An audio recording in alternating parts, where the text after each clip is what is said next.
Assalamualaikum warahmatullahi wabarakatuh. Saya perwakilan dari kelompok 4 mata kuliah Manajemen Konflik dan Strategik dengan anggota saya sendiri Heni Al-Abidah dengan nomor induk mahasiswa 4011900078, Ika Marlinawati 4011900080, Quratul Ayuni 4011900094, Kiki Rahayu Kusumaningsih 4011900096. Langsung saja, di sini kita akan mencoba memaparkan mengenai macam-macam strategis. Nah, secara umum, macam-macam strategis ini dibagi menjadi beberapa. Yang pertama yaitu ada strategi pengembangan atau sering disebut dengan expansion strategi. Ini dilakukan oleh unit usaha yang baru atau sedang merintis, serta perusahaan yang sedang banyak mendapat peluang dalam memajukan bisnisnya. Perusahaan yang punya ide cemerlang atas produk yang sudah lama ataupun produk yang baru. Mengenai fungsi atau ragam strategi pengembangan, ini terdiri dari 3 bentuk penambahan. Yang pertama yaitu penambahan jumlah, penambahan fungsi, dan juga perluasan pasar. Nah, mengenai penambahan jumlah, ini merupakan penambahan jumlah produk dengan inovatif berbeda atau penambahan jumlah produk untuk memenuhi permintaan. Meningkatkan kerjasama, baik kerjasama dalam mitra bisnis, partner, maupun juga merger. Selanjutnya juga menambah jumlah perusahaan atau membangun atau membeli perusahaan yang telah bangkrut, menambah sumber daya manusia dan sumber daya, atau menambah jumlah bisnis atau selanjutnya yaitu penambahan fungsi. Penambahan fungsi perusahaan dengan fasilitas yaitu gedung, cabang, alat-alat usaha, alat-alat produksi, SDM, dan sumber daya yang lainnya. Selanjutnya perluasan distribusi pemasaran. Perluasan pasar dilakukan dengan cara meningkatkan peran 4P yaitu produk, price, place, dan promotion. Yang pertama produk. Semua aktivitas pemasaran itu dimulainya dengan produk. Tanpa suatu produk, kita tidak memiliki harga, promosi, atau tempat. Selanjutnya price atau harga. Harga adalah nilai moneter yang harus dibayar oleh pelanggan untuk memperoleh atau memiliki produk suatu perusahaan. Dalam harga ini komponen penghasil pendapatan yang penting bagi suatu perusahaan. Strategi penetapan harga bisnis ini kita harus selaras dengan tujuan keseluruhan organisasi agar dapat berbaur dengan lancar. Selanjutnya yaitu place atau tempat atau distribusi fisik yang berkaitan dengan pengalihan kepemilikan produk dari produsen ke pelanggan. Untuk margin keuntungan kita bergantung pada seberapa cepat kita dapat menyerahkan suatu barang. Untuk semakin cepat produk mencapai titik penjualan, maka semakin besar kemungkinannya untuk memuaskan pelanggan dan meningkatkan loyalitas merek. Karena pada faktor tepat ini sangat penting dalam memastikan daya saing produk kita di pasar. Selanjutnya itu promosi. Strategi penetapan harga bisnis harus selaras dengan tujuan keseluruhan organisasi agar dapat berbaur dengan lancar. Selanjutnya harga nego pada barang primer. Pergerakan harga tawar-menawar untuk barang keseluruhan primer seperti sembako tidak dapat diberlakukan secara mudah karena barang tersebut merupakan harga barang homogen yang berada di pasar persaingan sempurna, yang mana harga dikendalikan oleh banyaknya penjual sehingga kenaikan harga atau penurunan harga berbanding terbalik. Harga nego pada barang sekunder.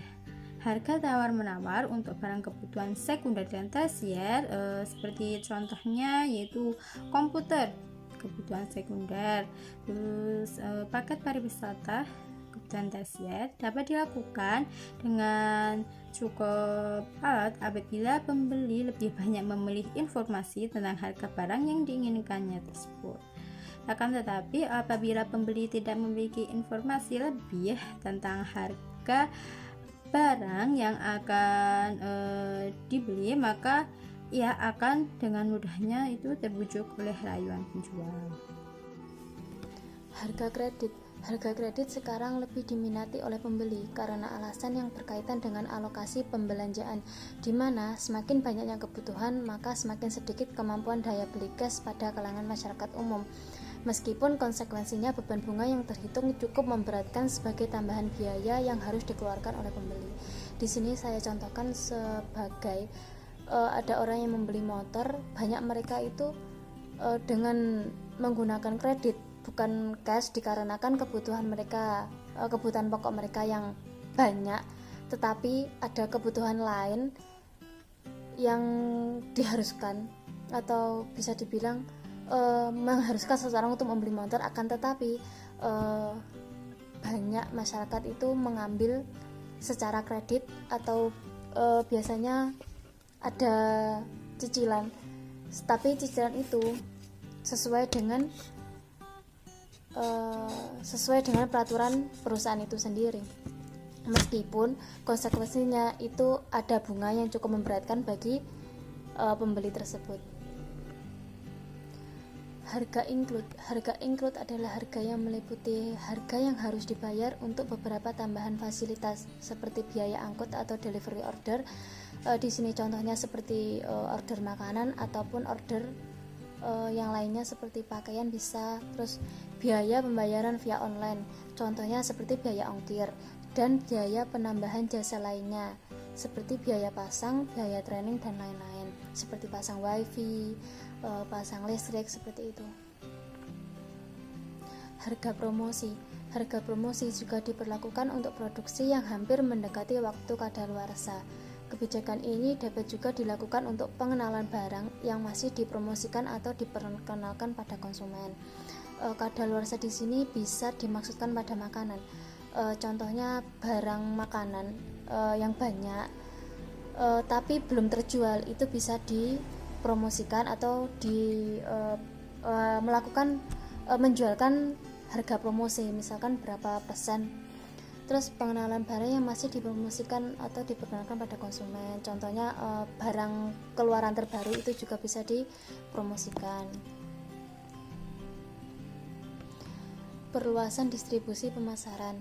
Perluasan tempat berkaitan dengan segmen pasar dapat dilakukan dengan door to door atau dengan pemasaran online, pemasaran di lokasi terisolir, pemasaran pada saat tertentu seperti bazar, pameran, hari ulang tahun Jakarta, dan lain-lain. Pemasaran secara skala kecil atau besar, pemasaran secara regional, nasional, atau internasional. Promosi, peningkatan promosi dengan menunjukkan bahwa dengan membeli produk perusahaan lebih untung daripada produk lainnya, atau memperkenalkan produk sesuai dengan apa yang dibutuhkan konsumen saat itu dengan kemasan yang unggul dari berbagai fasilitas iklan yang menarik. Bisa dilihat di sini berkaitan dengan segmen pasar dapat dilakukan dengan door to door, maksudnya itu distribusi pemasaran atau penyaluran pemasaran itu bisa dilakukan di luar dengan pemasaran online, pemasaran di lokasi terisolir, pemasaran pada bazar, pameran, hari ulang tahun, misalkan hari ulang tahun kota atau yang lainnya.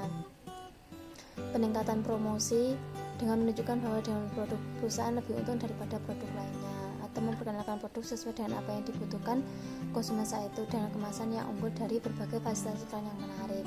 Promosi itu bisa diunggulkan melalui kemasan yang unggul itu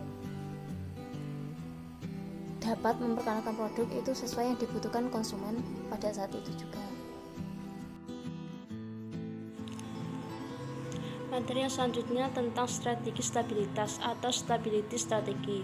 Strategi yang menormalkan kegiatan rutin usaha perusahaan tanpa mengembangkan produk atau jasa dan jalur distribusi pemasaran serta fungsi kerja perusahaan. Strategi ini lebih pada tindakan mempertahankan kinerja yang sudah ada. Ada faktor lain yang mengharuskan perusahaan mengambil langkah strategi tersebut, yaitu apabila perusahaan sudah mulai repot dan tidak dapat fokus dan pada tujuan utamanya.